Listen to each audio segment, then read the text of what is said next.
Assalamualaikum warahmatullahi wabarakatuh. Perkenalkan, kami dari kelompok 3 akan mempresentasikan mengenai prinsip-prinsip metodologi. Kami beranggotakan Firdaus Zainul Ihsan, Muhammad Atmana, dan Latifah Julianingrum.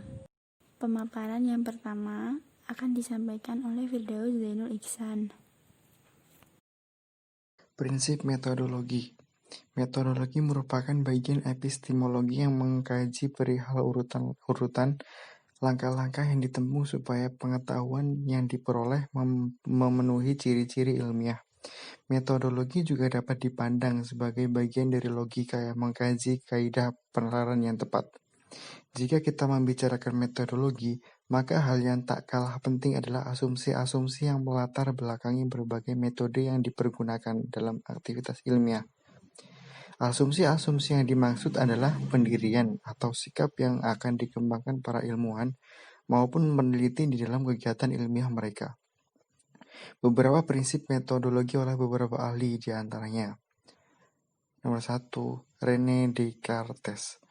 Dalam karyanya Discourse on Method dikemukakan 6 prinsip metodologi, yaitu 1. Membicarakan masalah ilmu pengetahuan diawali dengan menyebutkan akal sehat atau common sense yang pada umumnya dimiliki oleh semua orang.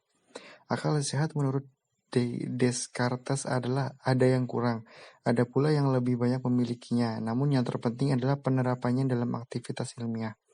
Nomor 2. Menjelaskan kaidah-kaidah pokok tentang metode yang akan dipergunakan dalam aktivitas ilmiah maupun penelitian. Descartes mengajukan 4 langkah atau aturan yang dapat mendukung metode yang dimaksud, yaitu 1. Jangan pernah menerima baik apa saja sebagai yang benar, jika Anda tidak mempunyai pengetahuan yang jelas mengenai kebenarannya. Artinya, dengan cermat hindari kesimpulan-kesimpulan dan prakonsepsi yang terburu-buru, dan jangan memasukkan apapun ke dalam pertimbangan Anda lebih daripada yang terpapar dengan begitu jelas sehingga tidak perlu diragukan lagi. 2. Pecahkanlah setiap kesulitan Anda menjadi sebanyak mungkin bagian dan sebanyak yang dapat dilakukan untuk mempermudah penyelesaiannya secara lebih baik. 3. Arahkan pemikiran Anda secara jernih dan tertib, mulai dari objek yang paling sederhana dan paling mudah diketahui, lalu meningkat sedikit demi sedikit, setahap demi setahap ke pengetahuan yang paling kompleks. Dan dengan mengandalkan sesuatu urutan bahkan di antara objek yang sebelum itu tidak mempunyai ketertiban baru. 4. Buatlah penomoran untuk seluruh permasalahan selengkap mungkin dan adakan tinjauan ulang secara menyeluruh sehingga Anda dapat merasa pasti tidak suatu pun yang ketinggalan. Nomor 5. Langkah yang digambarkan Descartes ini menggambarkan suatu sikap skeptis metodis dalam memperoleh kebenaran yang pasti. 3. Menyebutkan beberapa kaidah moral yang menjadi landasan bagi penerapan metode-metode sebagai berikut. 1. Mematuhi undang-undang dan adat istiadat negeri sambil berpegang pada agama yang diajarkan sejak masa kanak-kanak. 2. Bertindak tegas dan mantap, baik pada pendapat yang paling meyakinkan maupun yang paling meragukan. 3. Berusaha lebih mengubah diri sendiri daripada merombak tatanan dunia. 4. Menegaskan pengabdian pada kebenaran yang acap kali terkecoh oleh indera. Kita memang dapat membayangkan diri kita tidak berubah, namun kita tidak dapat membayangkan diri kita tidak bereksistensi. Karena terbukti kita dapat menyaksikan kebenaran pendapat lain. Oleh karena itu, kita dapat saja meragukan segala sesuatu, namun kita tidak mungkin meragukan kita sendiri yang sedang dalam keadaan ragu-ragu. 5. Menegaskan perihal dualisme dalam diri manusia yang terdiri atas dua substansi, yaitu res cogitans atau jiwa benaran dan res extensa atau jasmani yang meluas.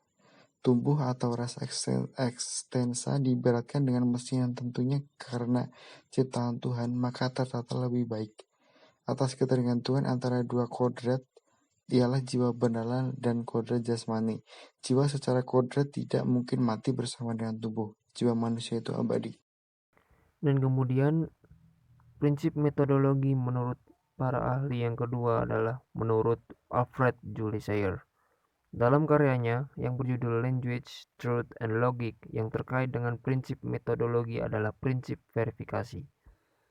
Terdapat dua jenis verifikasi, yaitu yang pertama, verifikasi dalam arti yang ketat atau strong verifiable, yaitu sejauh mana kebenaran suatu proposisi atau duga-dugaan itu mendukung pengalaman secara meyakinkan.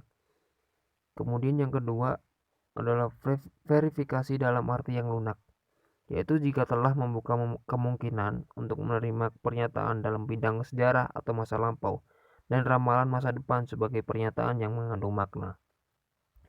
Kemudian yang terakhir, Ayer menampik kekhawatiran metafisika dalam dunia ilmiah, karena pernyataan-pernyataan metafisika, termasuk etika teologi, merupakan pernyataan yang meaningless atau tidak bermakna, lantaran tidak dapat dilakukan verifikasi apapun.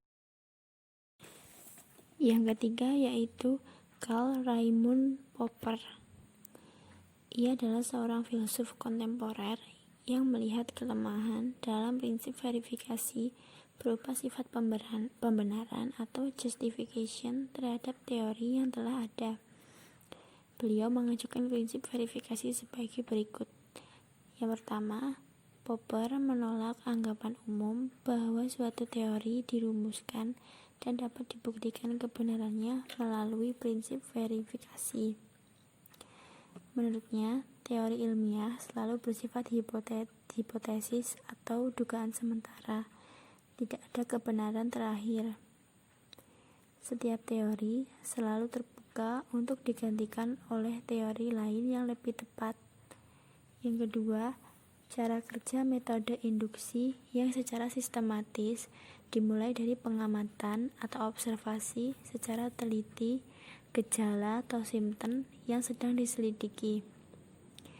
Pengamatan yang berulang tersebut akan memperlihatkan adanya ciri-ciri umum yang dirumuskan menjadi hipotesa. Lalu, hipotesa dikukuhkan dengan cara menemukan bukti-bukti empiris yang dapat mendukungnya. Hipotesa yang berhasil dibenarkan atau justifikasi akan berubah menjadi hukum. K.R. Popper menolak cara kerja di atas, terutama pada asas verifikasibilitas, bahwa sebuah pernyataan itu dapat dibenarkan berdasarkan bukti-bukti verifikasi pengamatan empiris. Yang ketiga, K.R. Popper menawarkan pemecahan baru dengan mengajukan prinsip falsifabilitas, yaitu bahwa sebuah pernyataan dapat dibuktikan kesalahannya. Seperti hipotesa, hukum, atau teori, kebenarannya yang bersifat sementara sejauh belum ada ditemukan kesalahan yang ada di dalamnya. Misal, jika ada pernyataan bahwa semua angsa berbulu putih, melalui prinsip visibilitas itu cukup ditemukan seekor angsa yang bukan berbulu putih, hitam, kuning, hijau, atau yang lain, maka runtuhlah pernyataan tersebut. Namun, apabila suatu hipotesa dapat bertahan melawan segala usaha penyangkalan, maka hipotesa tersebut semakin diperkokoh atau corroboration. Sekian presentasi dari kelompok kami. Apabila ada yang ditanyakan atau kurang dimengerti, silakan bertanya. Terima kasih. Wassalamualaikum warahmatullahi wabarakatuh.